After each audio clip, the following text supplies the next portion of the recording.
A beamless distortion ripples across a star field as if space itself inhales, and the traveler we call Three-Eye Atlas rides that breath, bending light with a silence that should weigh tons, yet registers as close to nothing at all. We are used to the cosmos declaring its mass in the blunt language of gravity.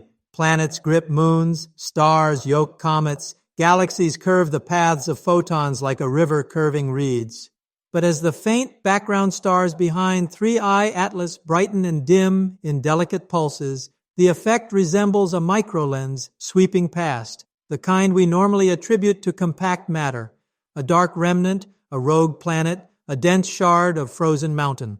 We reach for the scale, and the scale shrugs. Instruments measure flux, timing, angular offsets. Models recreate the dance. Expected masses fail to appear. And so we meet a visitor that writes in a handwriting borrowed from Einstein's geometry, but signs no name. In the cold arithmetic of the sky, a paper-thin difference between near and far can turn into a revelation.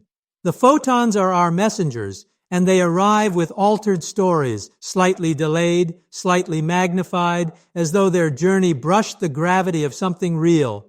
Yet spectrometers hint at a body too meager to explain the trick. If there is a joke in the fabric of space-time, Three-Eye Atlas knows the punchline first.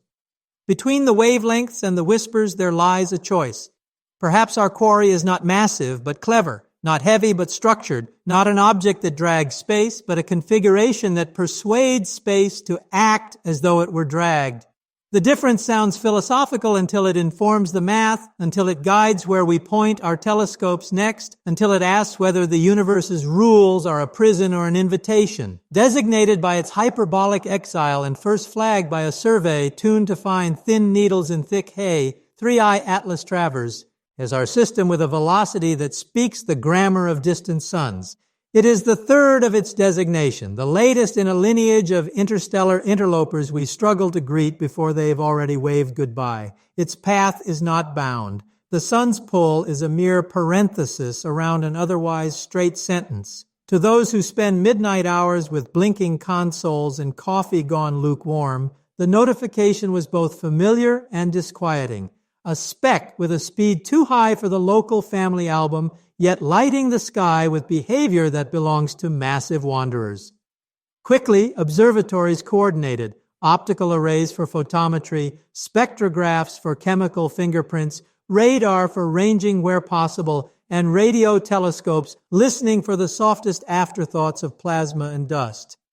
The story is told in curves and spikes, brief brightening events in the background star field, minute and repeating asymmetries, a caustic signature that appears and vanishes like frost on breath. The press loves a mystery, but astronomers love a pattern. And patterns we have, enough to tempt, not enough to convict. Somewhere between gas, ice, and rock resides a possibility that its halo, a sheath of ionized particles dancing to the sun's magnetic tune, might act as a lens, a refractor that bends light by index rather than mass. And yet, even generous plasma models struggle to mimic the symmetry of gravitational microlensing. Even clever geometries balk at reproducing the temporal profile we recorded. The importance is plain. Every anomaly is a compass rose etched on the ocean of the unknown, and Three-Eye Atlas points somewhere we have not sailed. The first rush of measurements arrived like rain on parched soil. Photometry established a baseline magnitude with skittish variations. Color indices implied a surface or coma with mixed volatiles, perhaps a cloak of dust energized by solar photons. Spectra whispered of carbon chains and faint metals, signals that, taken alone, would suggest a perfectly ordinary relic of some other star's formation, a shard of primordial debris ejected in a gravitational squabble long ago. Radar echoes, when geometry allowed, came back faint or not at all, consistent with a small target and an irregular facade, perhaps porous like pumice, perhaps polished in places by uncounted cosmic abrasions. But it was the background stars that turned this from a catalog entry into a question. In carefully stacked frames, distant points brightened by fractions of a magnitude, then returned to normal, their wavefronts apparently nudged. The timing aligned with 3i Atlas's projected track. The magnifications matched a lens too soft and too precise to be random turbulence. We accounted for atmospheric seeing, corrected for instrument systematics, cross-checked with space-based platforms immune to our air's unruly optics. The signal persisted. If it were a classic gravitational lens, we'd estimate a mass and be done. But the implied mass was a ghost, orders of magnitude higher than the object's brightness and non-detection in thermal bands would allow. Some suggested a small swarm, a convoy of fragments invisible alone, visible together through their combined gravity. Yet the photometric cadence fit a cleaner actor, and the point spread functions wore the tidy geometry of a single lens more than the smudge of a crowd. When science lacks a box, we examine the edges of the paper. Stranger still, the light curves kinked and softened in ways that felt like a heartbeat of geometry itself. A few events displayed the sharp ingress and egress of caustic crossing, as though the source strolled across a fold in the lens's magnification map. Classic microlensing can do this. Planetary companions to stars sculpt caustics all the time. But this was a solitary intruder with no star to its name. Other anomalies seemed achromatic, the same across filters, favoring gravity over refraction. Yet a subset suggested a slight color dependency, a tickle that sent theorists back to the whiteboards. Could a plasma sheath with density gradients create a pseudo-microlens, a refractive mirage that masquerades as general relativity? Yes, but the spectra lacked the signature absorption we'd expect from such densities, and the required coherence in the sheath would border on artistry.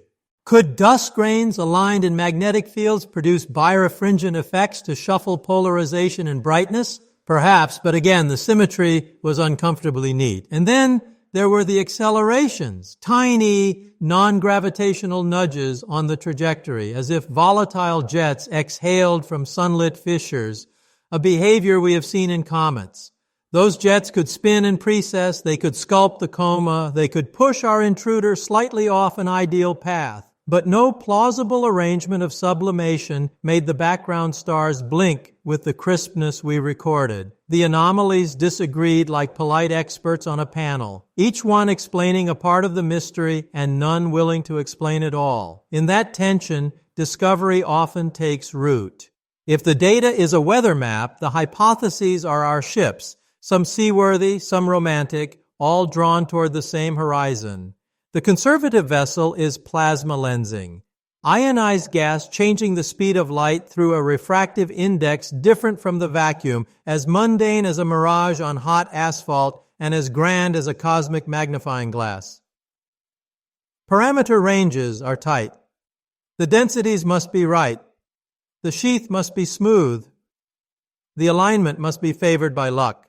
It explains the achromaticity poorly, but not hopelessly. A kindred ship is the non-baryonic halo, a knot of dark matter stowed away around a small baryonic seed, a lump of invisible mass pinned to a visible mote like a queen's shadow to a coin. But dark matter, if it clusters that tightly, would challenge simulations and demand new particle properties or a rare tidal history. More adventurous still is metamaterial architecture, a shell of microstructures capable of warping the phase of passing light, a deliberate lens without weight, like the cloaks we sculpt in laboratories, here scaled to celestial dress. If nature discovered metamaterials first, we would recalibrate our arrogance. If intelligence did, we would recalibrate our loneliness. Beyond these lies the topological gambit, a glitch in the fabric, cosmic strings, domain walls, or a knotted metric where geometry itself imposes unusual lensing without classic mass distribution. Such defects are relics of early universe phase transitions, the scars of cosmic forging. Their signatures are exacting and rare. Lastly, there is the audacity of metric engineering, the whisper that advanced civilizations may persuade space-time to flow around structures more easily than structures flow through space-time. It reads like science fiction until one recalls that much of modern engineering is tamed fiction with receipts. Between caution and wonder, we sail, as if choreographed with the universe's mischievous timing The sighting of 3I Atlas overlapped with a chorus of transients in adjacent constellations, distant supernova candidates, fast radio bursts popping like cosmic knuckles, an odd gamma-ray ripple just at the edge of statistical patience. Correlation is not causation, but it is a kind of poetry, and poetry has a long history of provoking science to check its sums. Some of the synchronous lights were standard fireworks from a rowdy cosmos. Others nudged our curiosity because their timing grazed our event windows and their sky positions flirted with the great circle of 3I Atlas's progress. We reran pipeline filters, hunted for instrumental crosstalk, ruled out software ghosts. A few alignments persisted beyond pure chance but short of proof. Could a refractive structure around 3I Atlas scatter radio waves, creating the illusion of flickers elsewhere? Unlikely, given the scales, but not strictly impossible. Could a topological defect escorting our visitor tug on the light from remote catastrophes, biasing our detection thresholds just enough to color the night with coincidence? The mathematics is unafraid, the data is coy. In the eerie half-light where improbability and meaning share a table, disciplined minds do what they must. Note the pattern, refuse the leap, design the next observations more carefully. Coincidence is the gravity of narrative. It pulls us towards stories. Science acknowledges the pull, then reaches for a better orbit. The Sun is an emperor of orbits, and 3I Atlas is a diplomat passing through the court with papers from another kingdom. Hyperbolic excess velocity, its speed at infinity, marks it as unbound. The exact number trims the list of plausible birthplaces and travel histories. Its trajectory bends cleanly in the heliocentric frame, a textbook conic section with gossip in the decimals where outgassing and radiation pressure make their subtle plays. Gravitational assists are dances the planets choreograph for wayward stones and human craft alike, and our visitor threads potential assists not to capture but to contour visibility. A near past that flirts with Mars's distant sphere of influence, a geometry that briefly aligns with the outer giants like beads on an arc.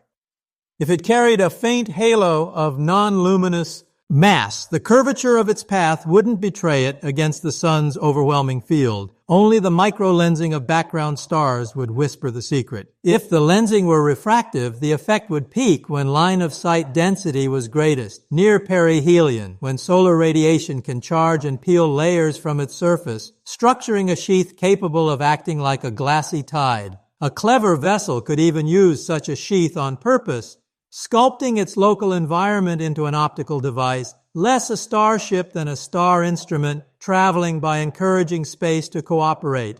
We have equations for all these dances. We lack the certainty of which score is being used. But orbital dynamics is generous with its constraints. Every observed point along the arc reduces the latitude of the unknown. Where the path goes next will decide which hypotheses earn another day. Then came the blackout, and with it the oldest companion of curiosity, suspicion. As 3I Atlas skimmed inward, geometry conspired against us, solar glare swallowing its faint signal, our best eyes forced to blink. For hours, then longer, the telemetry thinned to a trickle. Network logs show nothing sinister, only the bureaucratic reality of light. Telescopes cannot stare directly into the sun's outrage and expect to see an ember at the edge. Yet in those gaps, imagination thrives. Online, rumor hardens faster than data, and a dozen theories found thousands of hearts. Secret detections at classified facilities, spectral lines scrubbed from public feeds, an unreported shift in course that hints at intention. The truth is more mechanical and no less dramatic. In the furnace of perihelion, outgassing surges, comet blossom and collapse, dust veils the nucleus, and the combined effect can change an object's apparent cross-section by orders of magnitude, punctuating visibility with a strobe of physics and bad luck. Spacecraft at safe remove reconfigured their observation plans. Heliophysics teams traced coronal mass ejections that might complicate plasma environments. Software was rewritten on the fly to hunt for flicker amidst glare.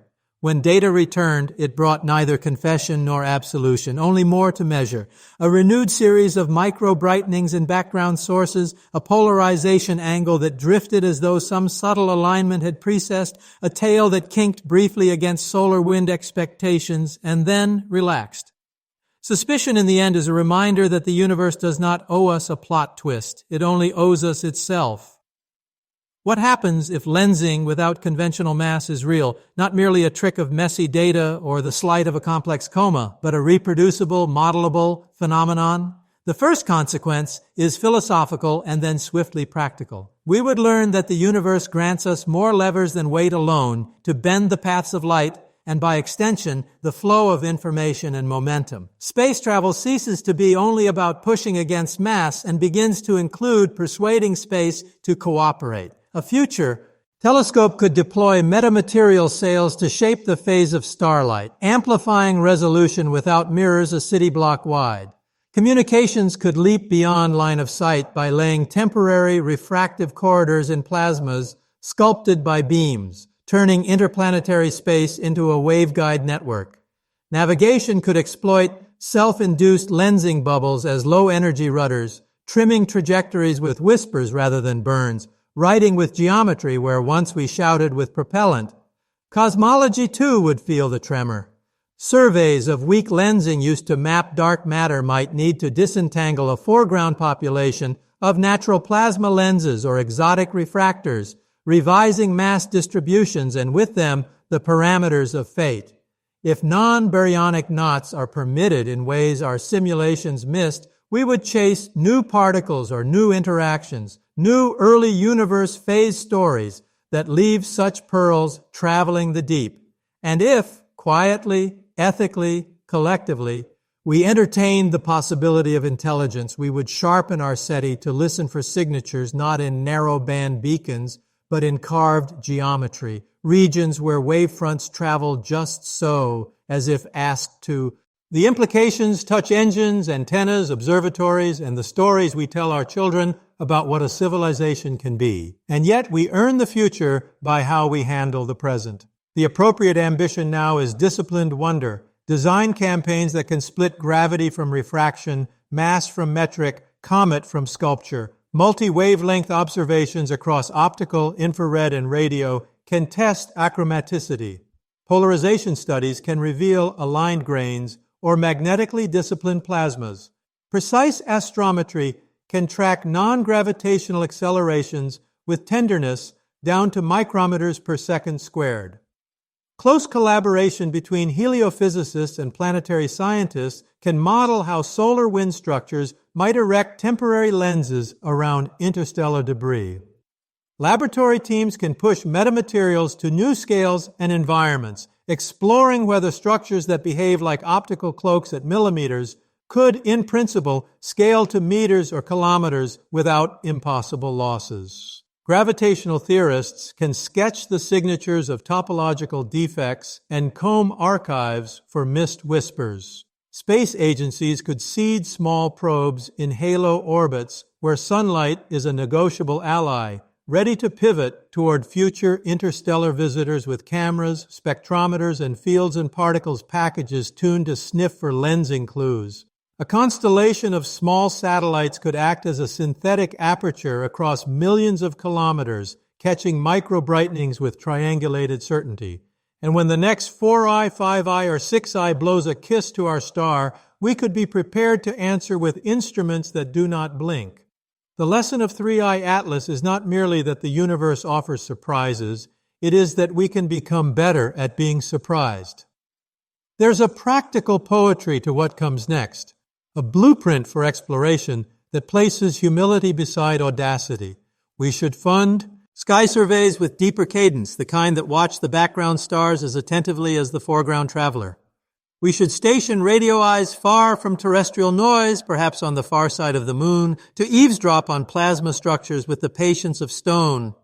We should treat outgassing not as nuisance but as message, decoding the harmonic of rotating jets for hints of internal structure or controlled emission. We should refine microlensing pipelines to flag anomalous events with color and polarization metadata so that the next lens imposter or pioneer does not pass through our fingers as softly as this one tried. And we must teach the world that we don't know yet is not a failure, but a time zone between ignorance and wisdom. In classrooms and public squares, we can show the curves, the fits, the competing models, and we can thrill to the sight of uncertainty being narrowed by courage and patience. Meanwhile, engineers should sketch devices that assume the best, propulsion concepts that use shaped plasmas as rudders in photon seas, communication arrays that sculpt wave fronts to defy inverse square tyranny, observatories that do not merely look, but condition the space between themselves and their targets. The frontier is not out there or in here. It is at the interface where question touches method. 3I, Atlas, unbound and unbothered by our deadlines, will go. We, bound and bothered, will follow in imagination first and hardware next. Through it all, the sky remains the oldest theater and the newest laboratory. Somewhere in that vault, a background star brightened for a heartbeat because something subtle passed in front of it and dared us to notice. We did. The chronicles of this encounter will read oddly domestic in retrospect. Schedules, weather, maintenance logs, power budgets, meetings that should have been emails and emails that should have been meetings. Science, like a spacefaring culture, is built in such humbling increments. But above the paperwork glows a premise with weight. Reality is negotiable within the laws it writes for itself. Gravity is the grammar. Light is the literature. If there are dialects we haven't learned, we must sit quietly and listen to the accent of anomalies until we can speak back. Perhaps 3I Atlas is a comet wearing a clever veil. Perhaps it is a courier of exotic matter. Perhaps it is a student of a school we haven't built yet, practicing the geometry we will one day master. Whatever its true nature, its passage has already adjusted us. New instruments will be designed. New collaborations will be forged. New students will decide that their lives belong to the curve traced by a silent visitor that asked a question better than any human could phrase it. In that sense, the lensing without mass is a metaphor and a plan. We may not be heavy enough to bend history by weight alone, but arranged correctly, with intention and patience, we can persuade the future to bend toward us